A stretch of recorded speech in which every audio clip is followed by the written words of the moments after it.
There are some new tests and technologies, obviously we have them at Chester County Hospital, that we can look at. And those are the situations which I recommend for younger people who have risk factors.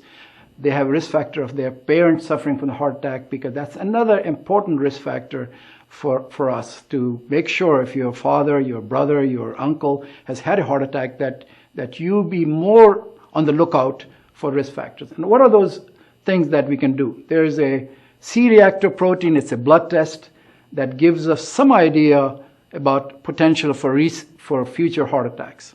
Homocysteine is another protein in the blood, although the data is somewhat murky, but it does show that if you have a high homocysteine, you have slightly increased risk of stroke and maybe heart attacks.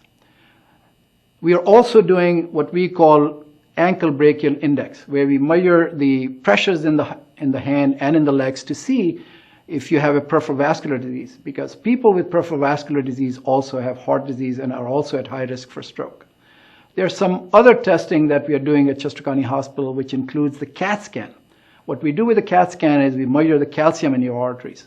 Along with, we can actually take the pictures of the arteries by injecting the material into the veins, and we can have actually a pretty good idea of how much the blockage is there.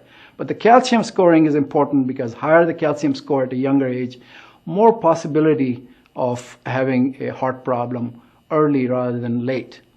Another test that we do is measuring the carotids, what we call intima media measurements, IMT, in the carotids, that can also give us an idea as to what's the possibility of having future events. You can be 45 years of age, but if your arteries are 65 years old, you're in trouble. You want to be at 45 years when you're 65. And that's why these tests probably become more important in people that have higher risks of having a heart attack.